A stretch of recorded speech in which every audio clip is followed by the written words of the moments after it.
G'day, I'm Mark from Self-Sufficient Me, and in this video I'm going to show you what happens when you bury logs and other plant waste in the garden to create a Hyuga Culture raised bed. That's right, over 4 years ago I filled this raised garden bed with logs, sticks and other plant waste in the bottom half to create a Hyuga Culture mound, making it better for soil health and water retention. And now I'm going to dig down to remove all this soil to see what has happened to all the debris I buried underneath. And on top of that, I'll be doing this in the rain.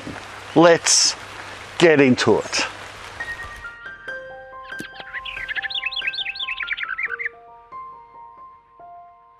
Now I'm taking the opportunity to show you what happened to this buried debris because I can, in a way. I've got an excuse. This bed is bowing out. This is poor quality materials. I've learnt my lesson. I've talked about this type of bed before with the plastic posts. I've got to pull it apart now because it's only going to get worse and that's just going to cave in eventually. So I'm going to take these sides off. I'm going to replace the posts with some good wooden fencing posts, and that should fix it up nicely and it should last a few more years after that. And as you can see, I've got a number of plants that are growing here. Carrots, jicama, potatoes. I'm going to salvage as many of the plants as possible to either harvest to eat or to regrow around somewhere else and transplant. So I'll do that first. I'll get rid of the plants, salvage what I can here, and then we'll start putting that soil into there so that I can just easily replace it once the bed is fixed up. Nice big French carrot. Check him out. You're meant to eat them a bit smaller than that, but it's a nice size. Oh, nice.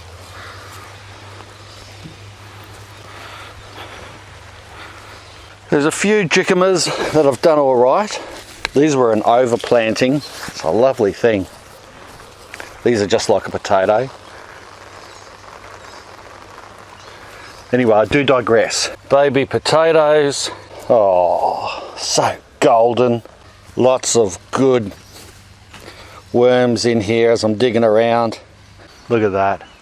Plenty of activity in this bed. And that's all because of all the good organic matter that's been placed in this bed. Right, that'll do with the crop salvage. I think we did all right actually. Now I'm just going to dig out and get down.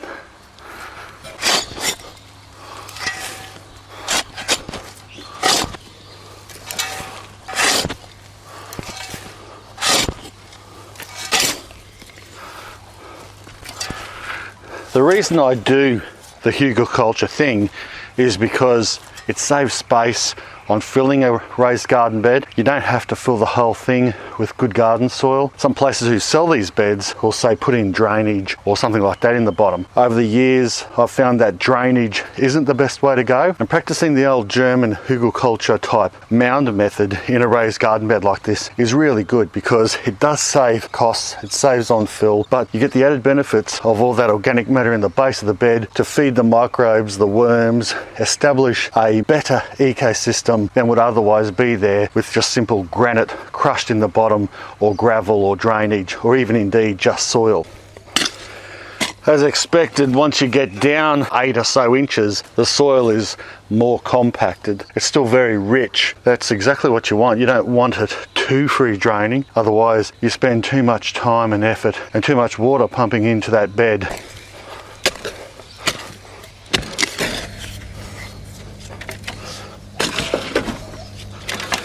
Alright, we're finally getting to the business end of this thing. I can just see the pattern of the logs when I first put them in there. I'll take this front panel away in a minute and see if we can have a look even further at what it looks like underneath. But of course, soil has all fallen in over time and the logs are decaying as expected, but I'm going to give you a much closer look. There's one of the logs. Pretty easy to pull apart and break. It's damp, not from the rain, but it's damp just being down the bottom there. You can see little critters all over it, little compost critters and ants.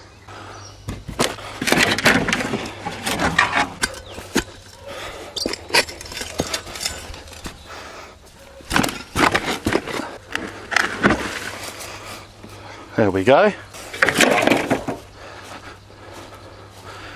I'll just scrape that away and we'll be able to get a better look at it.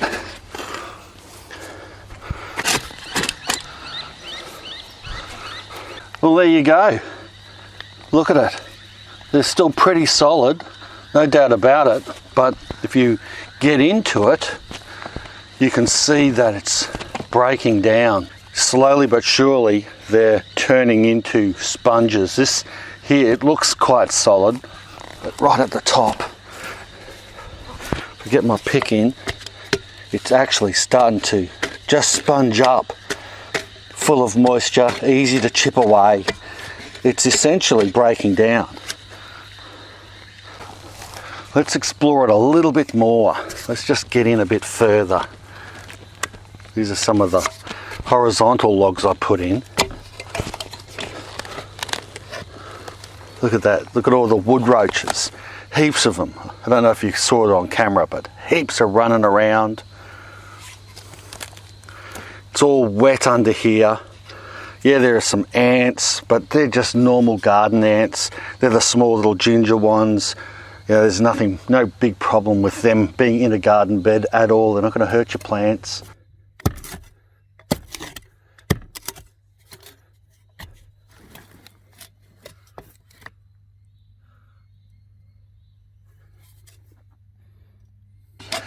They're woodcockies. No dramas at all being in a garden bed. They're just eating the wood. A bit freaky when they start crawling up your leg though. There's another stump underneath there. Fairly hard. Not all completely broken down, but this is a very slow process, and it's meant to be a very slow process. It's not meant to break down in the first few weeks. That's what other matter will. Small sticks and twigs. Give me the heebie-jeebies now. Small sticks and twigs and that type of thing, they will break down really quickly. Leaves and plant clippings or really soft stuff. Like this over here even.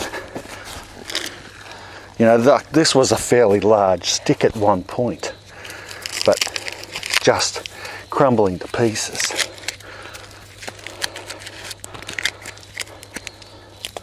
You know, and it's almost turning into dust and dirt. Just, you can feel the moisture in it. There you go, living in the log. That's what I'm talking about. That far under, he was living in the log and probably eating this. Look at it just breaking down here, getting in all the cavities.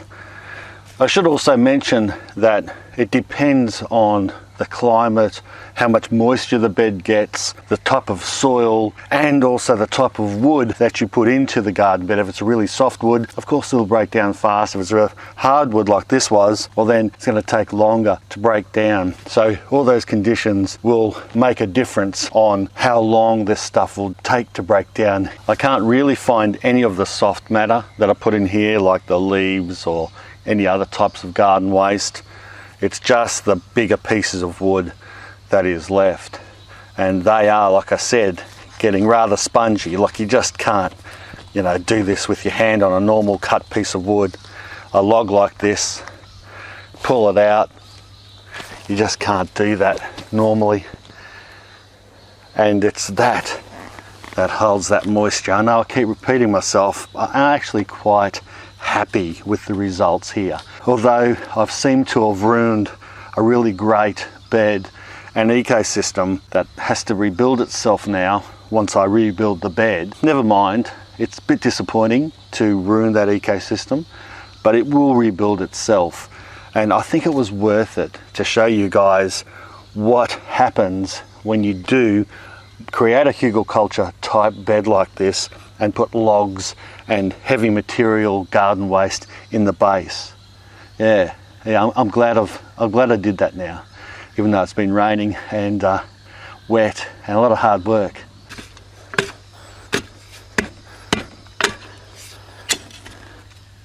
Yeah, cool.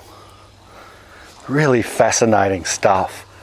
I hope you enjoyed this video. If you did, make sure you give it a big rotten thumbs up and subscribe to the channel if you haven't already.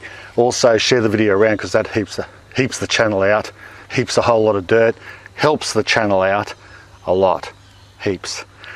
Thanks a lot for watching. Bye for now. Had a look.